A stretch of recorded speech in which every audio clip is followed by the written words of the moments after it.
வணக்கம் என் அன்பு சகோதர சகோதரிகளுக்கு எப்படி இருக்கீங்க? நான் ரொம்ப சூப்பரா இருக்கேங்க. வரக்கூடிய குரூப் 4 எக்ஸாமுக்கு பொது தமிழ்ல சிலபஸ் வைஸா டாபிக் வைஸா நோட்ஸ் ரெடி பண்ணி டெய்லியும் கொடுத்துட்டு வந்துட்டு இருக்கோம். அந்த வரிசையில் இன்னைக்கு மிக மிக முக்கியமான ஒரு நோட்ஸ் தான் ரெடி பண்ணியிருக்கோம். வெறும் 12 பக்கங்க. இதை நீங்க படிச்சிட்டிங்கன்னா வரக்கூடிய குரூப் 4 எக்ஸாம்ல மினிமம் 5 கேள்விங்க. மினிமம் 5 கேள்விகள் உறுதி அப்படின்றதுக்கு ஒரு ஸ்ட்ராங்கான எவிடன்ஸு எடுத்துட்டு வந்திருக்கேன். இந்த தலைப்பு 9ஆம் வகுப்பு புதிய புத்தகத்திலையும் 10ஆம் வகுப்பு பழைய புத்தகத்திலையும் இருக்குது. படிக்கிறதுக்கு ரொம்ப ஈஸியாக இருக்கிற மாதிரி பாக்ஸ் கட்டி கொடுத்துருக்கோம். என்ன தலைப்பு அப்படின்னு தானே கேட்குறீங்க? அதை பாருங்களேன், நம்மளுடைய புது சிலபஸ் எடுத்துங்க. அதில் அலகு 3ல் எழுத்து திறன் அப்படின்னு கொடுத்துருப்பாங்க. இதில் வந்து பார்த்தீங்கன்னா நமக்கு 15 கேள்விகள் கேட்க போகிறோம்னு சொல்லிட்டு சிலபஸ் இருக்குங்க. இதில் முக்கியமானதுன்னு பார்த்தீங்கன்னா ரோமன் லெட்டர் 1ல் இங்கே பாருங்கள் ஹைலைட் பண்ணியிருக்கேன். தொடர் வகைகள், செய்வினை, செயல்பாட்டு வினை, தன்வினை, பிறவினை. இந்த தலைப்பு தாங்க. மினிமம் 5 கேள்வி உறுதிங்க. அது எப்படி சார் அவ்வளோ ஸ்ட்ராங்காக 5 கேள்வி உறுதி அப்படின்னு சொல்கிறேன்னு கேட்குறீங்களா? 2019 குரூப் 4 எக்ஸாமில் 5ங்க. 2022 குரூப் 4 எக்ஸாமில் 4. 2024 குரூப் 4 எக்ஸாமில் 4 கேள்விகள். நல்லா யோசித்து பாருங்க. அப்போ பழைய சிலபஸில் வந்து நமக்கு இலக்கணம், இலக்கியம், உரைநடைன்னு 52 தலைப்புகள் கொடுத்துருந்தாங்க. அதுலேயே 2019லேருந்து 2024 வரைக்கும் 5-4ன்னு கேட்டுட்டு வந்திருக்காங்க. ஸோ ஹெவி சிலபஸ்லேயே 5-4 கேட்டவங்க இங்கே தனித்தனியாக பிரித்து கொடுத்துருக்காங்க. அதில் இது பாருங்கள், இது மீதியெல்லாம் இப்போ சொற்களை ஒழுங்குபடுத்தல் வந்து பார்த்தீங்கன்னா ஒரு கேள்வி அல்லது 2 கேள்வி கேட்கலாம், சரிங்களா? அதேமாதிரி ஒருமை பன்மை அப்படின்றது ஒரு கேள்வி அல்லது 2 கேள்வி கேட்கலாம். நான் சொல்கிறது நல்லா புரிஞ்சுங்க. அதுக்கப்புறம் இந்த மரபு தமிழ் இருக்கு இல்லையா, இதில் மிஞ்சி போனால் 5 கேள்விகள் கேட்கலாம். நல்லா புரியுதுங்களா?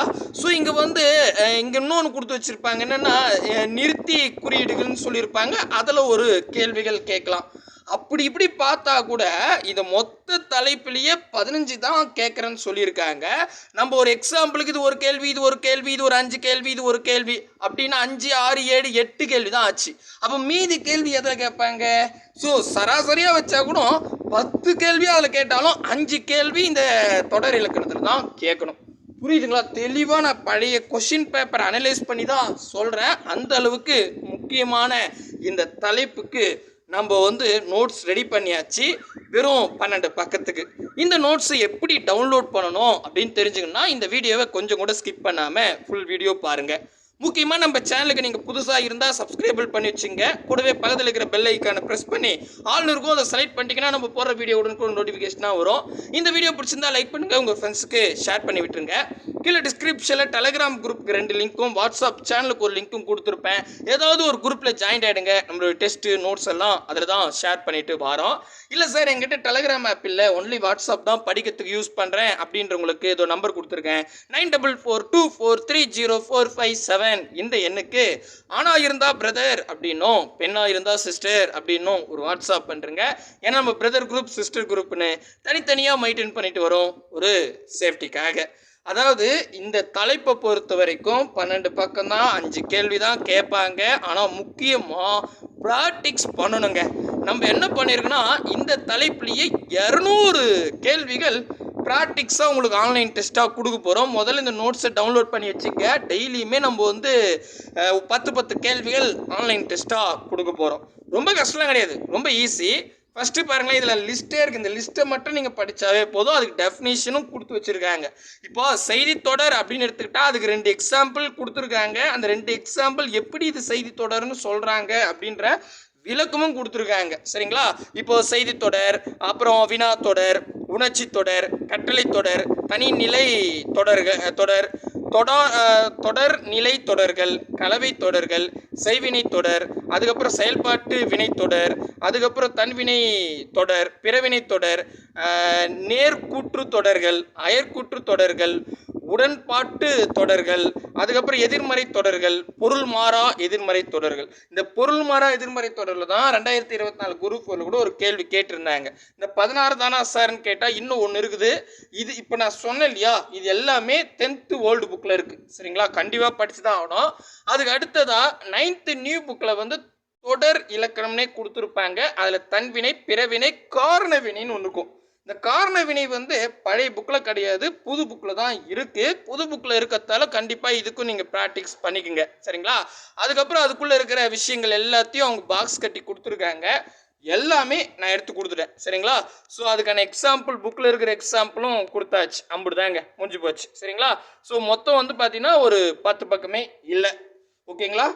இது வந்து பாருங்க, நல்லா யோசித்து பாருங்க. இது வந்து பார்த்தீங்கன்னா இதுக்கு 2024 குரூப் 4 2022 குரூப் 4 இதே நிலைப்பாடு தான். இந்த தலைப்பு நமக்கு பழைய சிலபஸில் இருந்துச்சு.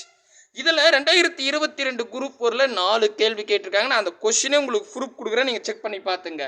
2024 2022 குரூப் 4லையும் 4 தலா கேட்டிருக்காங்க. இதில் பாருங்கள், நான் ஒரு எக்ஸாம்பிளுக்கு சில கொஸ்டின் படிக்கிறேன். நான் ப்ரூஃபோ இருக்குது, நீங்கள் தாராளமாக கிராஸ் செக் பண்ணிக்கலாம். இப்போ 2022 குரூப் 4 கொஸ்டின் எடுத்துக்கிட்டிங்கன்னா அது ஆன்சர் கீ டிஎன்பிசி வெளியிட்டிருப்பாங்க இல்லையா, அதை நான் டவுன்லோட் பண்ணிக்கிட்டேன். அதில் 2வது கேள்வியாக ராமன் வந்தான் எவ்வகை தொடர் என அறிந்து எழுதுக அப்படின்னு சொல்லிட்டாங்க. எழுவாய் தொடர். நெக்ஸ்ட் வந்து பார்த்தீங்கன்னா 17வது கேள்வியா 2024 குரூப் 4 எக்ஸாமில் கேட்டிருக்காங்க. எவ்வகை வாக்கியம் என அறிதல். பூக்களை பறிக்காதீர் அப்படின்னு சொல்லியிருக்காங்க. இது கட்டளை வாக்கியம். இப்போ பாருங்களேன், நான் எதுக்கு இதை சொல்கிறேன்னா, இப்போ இந்த கட்டளை வாக்கியத்துக்கான டெஃபினேஷன் புது புக்கில் கிடையாது, பழைய புக்கில் தான் இருக்குது. அப்போ நம்ம கண்டிப்பாக பழைய புக்கு படித்தாகணும். சரிங்களா? புரியுதுங்களா? ரைட்டுங்க. அதுக்கு அடுத்ததாக வந்து பார்த்தீங்கன்னா பிறவினை சொற்களை கண்டறிதல் அப்படின்னு சொல்லியிருக்காங்க. அதுக்கு எக்ஸாம்பிள் கொடுத்துருக்காங்க 61வது கேள்வியாக. அதுக்கு அடுத்ததாக 62வது கேள்வியாக வந்து பார்த்தீங்கன்னா பின்வரும் தொடரை கண்டறிக. பூங்குழலி யாழ் மீட்டித்தாள் அப்படின்னு சொல்லியிருக்காங்க. இது செய்வினை தொடர். பார்த்தீங்களா? செய்வினை தொடரில் கேட்டிருக்காங்க. ஸோ 4 கேள்வி ஆயிடுச்சா? 2022 குரூப் 4 எக்ஸாமில் வந்து பார்த்தீங்கன்னா ஒயிலாட்டம் இரு வரிசையில் நின்று ஆடுகின்றனர். இத்தொடரை செய்பாட்டு வினை தொடர் எது அப்படின்னு கேட்டிருக்காங்க. சரிங்களா? ஸோ அப்போது செய்வினையை செயற்பாட்டு வினையாக மாற்றுறதும் தன்வினையை பிறவினையாக மாற்றுறது மாதிரி தான் கொஷின்ஸ்லாம் கேட்பாங்க. மறுபடியும் சொல்கிறேன், இதை நீங்கள் படித்து எனக்கு டெஃபினேஷன் புரிஞ்சாலும் ப்ராக்டிக்ஸ் பண்ணால் மட்டும்தான் இதில் ஃபுல் மார்க் வாங்க முடியும். அதனால் ஏன்னா 5 கேள்வின்னும் போது முடிஞ்ச அளவுக்கு நாங்கள் 200 கொஸ்டின் இப்போ ரெடியாக எடுத்து வச்சுட்டோம். முடிஞ்சால் இன்னும் கூட நிறைய ப்ராக்டிக்ஸ் கொடுக்க தயாராக இருக்கும். சரிங்களா? ஸோ இதில் கேட்டிருக்காங்க, பார்த்துங்க. அதுக்கப்புறம் இதில் மீதியெல்லாம் நீங்களே பார்த்தீங்களா? இது செய்வினையில் கேட்டிருக்காங்க. இது பாருங்கள், பொருள் மாறா எதிர்மறை வாக்கியம். இதுவும் வந்து பார்த்தீங்கன்னா புது புக்கில் டெஃபினேஷன் கிடையாது, பழைய புக்கில் தான் இருக்குது. சரிங்களா? இந்த கட்டளை வாக்கியத்துலேருந்து கேட்டிருக்காங்க. ஆல்ரெடி ஒரு கட்டளை வாக்கியத்துலேருந்து 2024 குரூப் 4 கூட கேட்டு வச்சுருந்தாங்க. கரெக்டுங்களா? ரைட்டுங்க. ஸோ அவ்வளோதான்ப்பா. ஸோ ஆக மொத்தம் நான் ப்ரூஃபோட தான் இந்த 12 பக்கம், ஜஸ்ட் 10 பக்கம் தான் அழகாக டவுன்லோட் பண்ணி படித்து வச்சுங்க. சரிப்பா, இது எப்படி நீங்கள் டவுன்லோட் பண்ணுறது அப்படின்னு கேட்டிங்கன்னா கீழே டிஸ்கிரிப்ஷன் வாங்க. இந்த டெலகிராம் குரூப்புக்கான லிங்க்லாம் இருக்கு இல்லையா, அப்படியே கொஞ்சம் கீழே வாங்க. வந்தீங்கன்னா பிடிஎஃப் அப்படின்னு எழுதி வச்சுருப்பேன். பிடிஎஃப் அப்படின்னு இருக்கும். அங்கே ஒரு லிங்க் இருக்கும், அதை கிளிக் பண்ணுங்கள். அதை கிளிக் பண்ணால் நம்ம வெப்சைட் போகும். நம்ம வெப்சைட் போனால் ஒன்றும் இருக்காது, 2 விளம்பரத்துக்கு நடுவில் டவுன்லோடு ஹியர் அப்படின்ற ஒரு ப்ளூ கலர் பாக்ஸ் இருக்கும். அதை கிளிக் பண்ணுங்கள். அதை கிளிக் பண்ணால் ஒரு 15 செகண்ட் வெயிட் பண்ணுங்கள். 15 செகண்ட் வெயிட் பண்ணிங்கன்னா டவுன்லோட் நவ் அப்படின்ற ஒரு ப்ளூ கலர் பாக்ஸ் வரும். அதை கிளிக் பண்ணால் ஆட்டோமேட்டிக்காக டவுன்லோட் ஆகிடும். ஆல்ரெடி வந்து பார்த்தீங்கன்னா இதே யூனிட்டில் நேற்று வந்து பார்த்தீங்கன்னா இந்த இளமை பெயர்கள், ஒளிமரபு, வினை மரபு, தொகை மரபு கொடுத்தாச்சு. இப்போ இதை கொடுத்தாச்சு. இப்போ அடுத்ததான் நம்ம என்ன பண்ண போகிறோம்னா இதுலேயே இந்த மரபுலேயே இன்னும் இருக்குது இல்லையா, இதுவும் அதே மாதிரி நிறுத்தி குறியீடுகள் அப்படின்னு சொல்லிட்டு கொஞ்சம் கொடுத்துருப்பாங்க. இது புது புக்லேயும் பழைய புக்லேயும் இருக்குது. இதுக்கான நோட்ஸ் கொடுத்தாவே கிட்டத்தட்ட இதுக்கு டாப்பிக்கே முடிஞ்சிடும். ப்ராக்டிக்ஸ் தான் பண்ணோம். ஏன்னா இங்கே ஒருமை பன்மைக்கெல்லாம் நம்ம ஜஸ்ட் ஒரு லைன் தாங்க டெஃபினிஷனு, ப்ராக்டிக்ஸ் தான் முக்கியம். சரிங்களா? அதே மாதிரி இந்த சொற்களை ஒழுங்குபடுத்தி எழுதுதலுக்கும் ப்ராக்டிக்ஸ் தான். ஸோ இந்த யூனிட் பொறுத்த வரைக்கும் 15 கேள்வியும் எந்த அளவுக்கு நீங்கள் ப்ராக்டிக்ஸ் பண்ணுறீங்களோ அந்த அளவுக்கு உங்களால் ஃபுல் மார்க் வாங்க முடியும். சும்மா ஒரு இப்போ முன்னெல்லாம் வந்து பாரதியார், பாரதிதாசன், நாமக்கல் கவிஞர் படித்தா போதும்பா 2 கொஸ்டின் வரும் அப்படின்னு சொல்லுவோம். ஸோ அது அப்படியே டைரெக்டாக இருக்கும். ஒரு நூல்கள் கொடுத்துட்டு இல்லை சிறப்பு பெயர் கொடுத்துட்டு இல்லை இயற்பெயர் கொடுத்துட்டு கேட்பாங்க, டக்குன்னு நம்ம எழுதிடலாம். ஆனால் இப்போ இப்போ பொறுத்த வரைக்கும் எந்த அளவுக்கு நீங்கள் ப்ராக்டிஸ் பண்ணுறீங்களோ அந்த அளவுக்கு தான் உங்களால் ஸ்கோர் பண்ண முடியும். சொல்கிறது புரியுதுங்களா? இப்போ மேக்ஸ்ன்னு எடுத்துக்கிட்டா தனி வெட்டின்னு எடுத்துக்கிட்டா புக்கில் வந்து ஒரு 20 கொஷின் இருக்கும். 20 கொஷினும் டேரெக்டாக கேட்க மாட்டாங்க. கரெக்டுங்களா? அதை விட்டு மெத்தேட் என்னவோ புக்கில் இருக்கும். ஆனால் இவங்க டிஃப்ரெண்ட் ஆங்கிளில் கொஷின் கேட்பாங்க மேக்ஸில். அதே மாதிரி தான் இப்போ நமக்கு தமிழும் மாற்றிருக்காங்க அப்படின்றத நீங்கள் புரிஞ்சு எவ்வளோக்கு எவ்வளோ ப்ராக்டிஸ் பண்ணுறீங்களோ அவ்வளோக்கு எவ்வளோ நல்ல மார்க் வாங்க முடியும். நாங்கள் ப்ராக்டிக்ஸு கொஷின் கொடுக்க ரெடிங்க. அள்ளி தெரிக்கலாம் எவ்வளோ இந்த இலக்கணத்தில் மட்டுமே 25,000 கொஷின் ரெடி பண்ணிகிட்ருக்கோம். டீமே அதான் ஒர்க்கே 25,000 கொஷின் ரெடி பண்ணிடணுன்னு. ஸோ அதை நோக்கி தான் நாங்கள் போயிட்டுருக்கோம். நீங்களும் கூடவே வந்தீங்கன்னா அரசு வேலையோட போயிடலாம். உங்கள் விருப்பம் தாங்க. டெய்லி டெஸ்ட் எழுதுறீங்களா இல்லையான்னு நீங்கள் தான் பார்க்கணும். சரிங்களா? இன்னும் குரூப்பில் சேரனா சேர்ந்துருங்க.